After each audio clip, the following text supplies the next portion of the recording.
আমি মনে করি আমাদের জীবনে ভালো খারাপ দুটো মুহূর্তই আসা দরকার। কারণ ভালো মুহূর্তগুলো যেমন আমরা উপভোগ করি, ঠিক তেমনই খারাপ মুহূর্তগুলো থেকে অনেক শিক্ষা লাভ করি। Hello everyone, good morning. কেমন আছেন সবাই? আশা করছি সবাই খুব ভালো আছেন, সুস্থ আছেন, আর আমরাও বেশ ভালো আছি। আমার আজকের আরও একটি নতুন ভ্লগে আপনাদের সবাইকেই স্বাগত জানাই।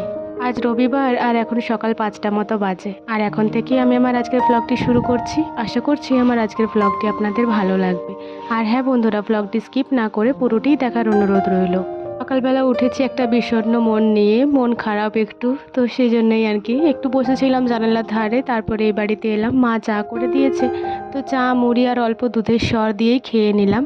আর তারপরে এই বাড়িতে এলাম। জানেন তো বন্ধুরা, দুধটা আমার খুবই প্রিয়, আর দুধের সমস্ত জিনিসই আমার খুবই প্রিয়।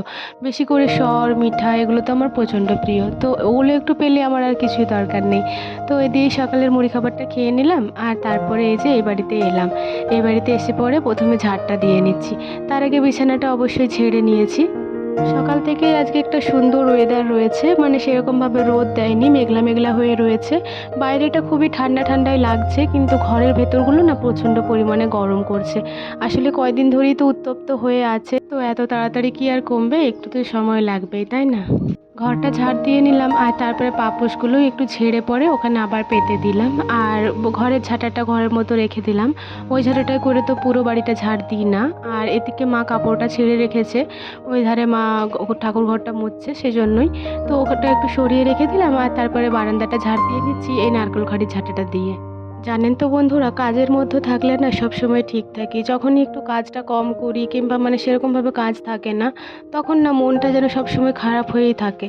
মানে সবসময় অন্য চিন্তা ভাবনা চলে আসে মনের মধ্যে, আর কাজের মধ্যে ব্যস্ত থাকলে সেই চিন্তা ভাবনাগুলো আসে না। কিন্তু সবসময় আর কি কাজ করব, যখন কাজ থাকবে তখনই তো কাজ করব, তাই না? তো এই যে ঘর দুয়ার ঝাড় দিয়ে নিলাম, আর তারপরে বাইরেটাও ঝাড় দিয়ে নিয়েছি। আর একদম ওই মাথা অবধি ঝাড় দিয়ে নেব। এইখানে নোংরাগুলো এদিকে জড়ো করে দিলাম, আর এইগুলো ওই কোণাতে এক জায়গায় জড়ো করে দেবো। ওইদিকে অনেকগুলোই জড়ো করা আছে, তো কাকিমাকে বলেছি যে ওগুলো ফেলে দিয়ে আসতে। কাকিমা বললো বৃহস্পতিবারে তো স্নান করবো মাথায়, তো সেদিনই ফেলে দিয়ে আসবো। তো এই যে ওইদিকে ঝাড় দিয়ে দিচ্ছি, আর ওইদিকে না খুব একটা জল ছড়ানো হয়নি তো, আর ওদিকে ধুলোটা একটু বেশি আছে, তো সেজন্যই ওইদিকে ধুলোটা একটু বেশি উঠছে। আমাদের জীবনে যত ভালো সময়ই আসুক না কেন, যদি প্রিয় মানুষটা পাশে না থাকে সেই সময়টা যেন বৃথা বলেই মনে হয়। আর যখন খারাপ মুহূর্তও থাকে, তখনও যদি ভালোবাসার মানুষটা বা প্রিয় মানুষটা কাছে থাকে, তখন কিন্তু সেই খারাপ মুহূর্তটাও অনায়াসে পার করে দেওয়া যায়। ঝাড় দেওয়া তো হয়ে গেছে, আর ঝাঁটার খাটিগুলো না শুধু খুলে খুলেই যাচ্ছে, তো ওই ঝাঁটার খাটিটাই আবার ঝাঁটার মতো কুচে দিলাম। আর তারপর যে নোংরাগুলো ছিল ওগুলো কুড়িয়ে দিলাম। আর এই ধুলোগুলো তো আর ফেলবো না, তো ওগুলো ওখানেই জড়ো করে রেখে দিলাম। আর বালতিতে কুড়িয়ে রাখি, আপনাদেরকে তো বলেইছি প্রত্যেক ভিডিওতেই যে ওই বালতিটায় কুড়িয়ে রাখি, কাকিমা আবার পরে ধুয়ে ফেলে দেন। আর তারপরে এই যে বাসি ঝাঁটাটাও ধুয়ে নিচ্ছি। সকালবেলা যেহেতু বাসি ঘর দুয়ার ঝাড় দিই, তো সেজন্যই সকালবেলা ঝাঁটাটা ধুয়ে থাকি। বিকেলবেলা কিন্তু আর ঝাঁটা পাটা ধুই না। আর তারপরে এক বালতি জলে সার্ফের অল্প গুঁড়ি মিক্স করে ঘরের মধ্যে নিয়ে এলাম, আর এরপরেই ঘরটা মুছে নেব একটু। প্রত্যেক দিনই তো ঘর দুয়ার মোছা হয়, সেভাবে তো নোংরা হয় না, কারণ এদের তো খাওয়া দাওয়া সেরকম কিছুই হয় না। তবুও যেন সকালবেলা উঠে ঘরটা না মুছলে একদমই ভালো লাগে না।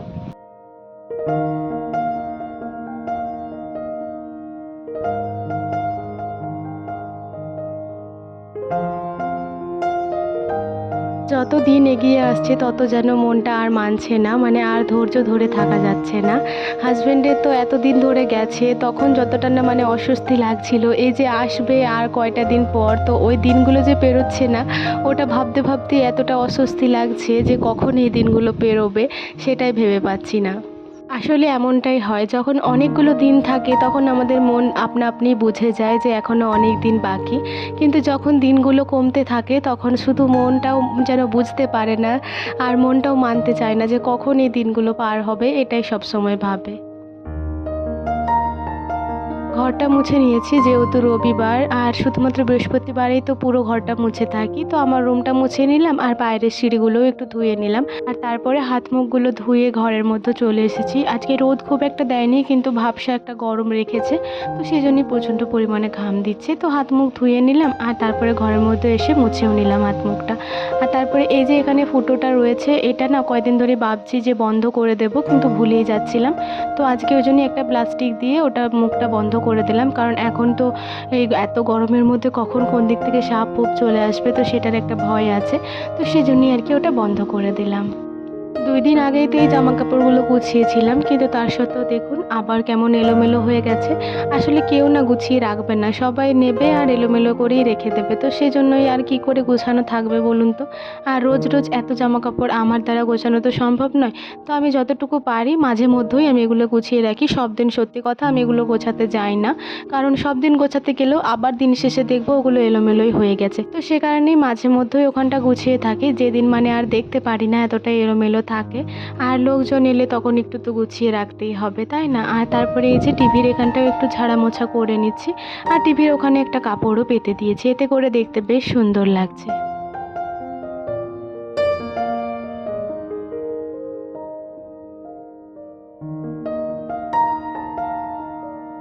বন্ধুরা এখন 7:30 মতো বাজে, আর সব কাজ বাজ একদম কমপ্লিট। সবজি কাটাটা এখনও হয়নি, কারণ এখনও সেরকম কোনো সবজি নেই, তাই ভাবলাম একটু আসনটা করি। আর চলুন আপনাদেরকে দেখাই যে কতটা কমপ্লিট করেছি। এই যে পাতার ডিজাইনটা পুরোটাই কমপ্লিট করে নিয়েছি। আর ওই ফুলগুলো করতে একটু সময় লাগছে, আর কয়েকদিন ধরে তো শরীরটা একটু খারাপ ছিল, সেভাবে করতে পারিনি। তো এই অরেঞ্জ লাইনটা শুধুমাত্র করেছি, আর এই পিঙ্কটা কালকে ধরেছি। তো এটা দেখি আজকে কমপ্লিট করতে পারি কি না। তো এটা যখন একদম পুরো হয়ে যাবে তখনই আপনাদের সাথে এরপর শেয়ার করব।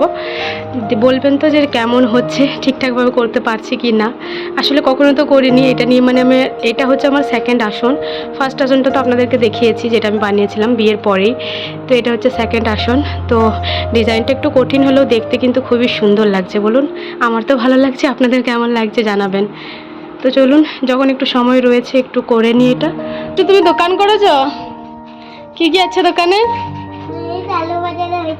ও, এটা রান্নার দোকান নাকি? কই দেখে একটু ভালো করে দেখায়। বাবা, কি কি রান্না হয়েছে? আলু ভাজা, পাট শাক, আর কি? আলু ভাজা আর পাট শাক। আর এটা কি রান্না হচ্ছে? পায়েস। এটা পায়েস? বাহ, কি সুন্দর, দারুণ দারুণ।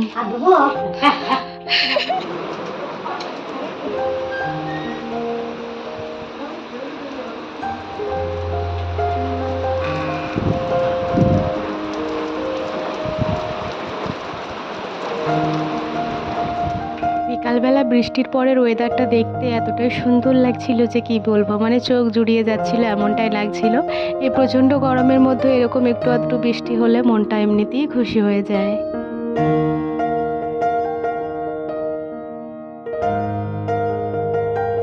বন্ধুরা এখন বাজে 5:55, মানে সকালবেলায় ওই যে কাজকর্ম যতটুকু শেয়ার করেছি, তারপরে স্নান টান করে একদম শুয়ে পড়েছিলাম। এতটাই ঘুম পাচ্ছিল, মানে আমি আর ভিডিওটা অন করে যে কিছু কথা বলবো আপনাদের সাথে সেটাও মানে আর বলার সুযোগটা হয়ে ওঠেনি। আর তারপর আবার মা ফোন করেছিল, তো মার সাথে কথা বলছিলাম, তারপরে এবার শুয়ে পড়েছিলাম। তো সেরকমভাবে ঘুম তো হলো না, ওই কোনো রকম হলো। আজকে সকাল থেকে ওয়েদারটা বেশ নরম রয়েছে, মানে মেঘলা মেঘলা রয়েছে, কিন্তু গরমটা না খুবই লাগছে। ফ্যানটা চালালে ভালোই লাগছিলো, কিন্তু আজকে এতবার কারেন্ট গেছে যে কি বলবো আপনাদের। বিকালবেলা একটু বৃষ্টি হলো, এখন বেশ সুন্দর ঠান্ডা ঠান্ডা লাগছে একটু ওয়েদারটা। তবে হ্যাঁ, ফ্যান না চালালে এখনো পর্যন্ত গরম কিন্তু লাগছে ঘরের মধ্যে। বাইরে কিন্তু খুব একটা গরম লাগছে না, বাইরেটা একদম ঠান্ডা রয়েছে। আসলে ঘরগুলো তো কয়েকদিন ধরে গরমই হয়ে আছে না, সেজন্য এই ঠান্ডা হতে একটু সময় লাগবে। হয়তো রাত্রের দিকে ঠান্ডা হয়ে যাবে, আজকে রাত্রে হয়তো খুব একটা গরম করবে না। আগে থাকতে কোনো কিছু বলাটা ঠিক নয়, তাই না? তো সেই তখনই যা কাজকর্ম শেয়ার করেছিলাম, তারপরে শুয়ে পড়েছিলাম। ঘুম থেকে উঠে পরে আজকে 1:30টার সময় খাবার খেতে গেছিলাম ওই বাড়িতে। পরে যে পাট শাক কিনেছিল, তো পাট শাকের ঝোল হয়েছিল, তিলের বড়া হয়েছিল। আর তিলের বড়া আমার খুবই পছন্দের, মানে তিলের বড়া হলে আমি শুধুই ভাত খেয়ে নেবো, এটাই হচ্ছে ব্যাপার। আর ঝাল দেওয়া রান্না হয়েছিল, আলু দিয়ে পেঁয়াজ দিয়ে এইসব দিয়ে আর কি একটা রান্না হয়েছিল, ঝাল দেওয়া টাইপের। তো খুবই ভালোই লাগছিল, ওই দিয়ে খেয়ে নিয়েছিলাম দুপুরবেলা। তারপরে বাসন টাসন ধুয়ে আবার শুয়েছিলাম, আর ঘুমাইনি আমি। আমার ওই একবারই যা ঘুম হলো 0.5 ঘন্টা 10 মিনিট 15 মিনিট যা ঘুম হয় আমার একবারই হয় দুপুরবেলা। তো আর বেশি ঘুম হবে না, 2বার আমার ঘুম লাগবে না কিছুতেই। তো আর তো ঘুম হলো না, ওই ফোনটায় কোনোরকম একটু আধটু ঘাটছিলাম, নেট তো প্রায় শেষ হয়ে গেছে। আর তারপরে এই যে বিকালবেলা উঠলাম, উঠে পরে বিছনাটা ঝাড়লাম, তারপরে ঘর দুয়ার পুরোটাই ঝাড় দিলাম। আর উঠানটাতেও না একটু ধুলো জমেছিল, ধুলো বলতে যে খড় টড় উড়ে এসেছিলো ওগুলোই পড়েছিল, তো উঠানটাও সেজন্য ঝাড় দিয়ে দিলাম। খুব একটা তো বৃষ্টি হয়নি, মানে সেরকম কাদা কাদা হয়নি, উঠানটা জাস্ট একটু জল ছড়ালে যেরকম হয় সেরকম হয়েছে। তো ভালো করে একটু ঝাড় দিয়ে দিলাম, তারপরে স্নান করে নিয়েছি। প্রচণ্ড গরম লাগছিলো জানেন তো। তো হলো এবার একটু স্নানটা করে নিই, এবার তো নরম ওয়েদার রয়েছে, আর হয়তো খুব একটা গরম লাগবে না। তো সেই জন্য স্নান করে নিয়েছি আর চুল টুল আঁচড়ে নিয়েছি। আর তারপর না মাকে বললাম যে 2 প্যাকেট বিস্কুট এনে দিতে। 5 টাকা দামের বিস্কুট, তো মা 2 প্যাকেট বিস্কুট এনে দিলে। তো ওই বিস্কুট দিয়েই আমি আজকে হরলিক্সটা খেলাম। মানে শুধু হরলিক্সটা খেতে আজকে যেন কেমনই লাগছিলো, মনে হচ্ছিলো একটু বিস্কুট দিয়ে খাই। তো সেই জন্য বিস্কুটটা দিয়েই খেলাম। আর তারপরে এই যে এরপর সন্ধ্যা হোক, আর একটু পরে তো সন্ধ্যা হয়ে যাবে। 6টা বাজে, এখন আর 20 মিনিট পরেই সন্ধ্যা হয়ে যাবে। তো তখন যাব চা করতে ওই বাড়িতে। আর আজকের ভিডিওটা আর কন্টিনিউ করতে পারলাম না। ভিডিওটি কেমন লাগলো অবশ্যই কমেন্ট করে জানাবেন। ভালো লাগলে একটি লাইক করে দেবেন এবং সাবস্ক্রাইব করে আমার ছোট্ট চ্যানেলটির পাশে থাকবেন। আবারও দেখা হবে কালকে একটি নতুন ভিডিওর সাথে। ততক্ষণের জন্য সবাই ভালো থাকুন, সুস্থ থাকুন আর অবশ্যই সাবধানে থাকুন। টাটা।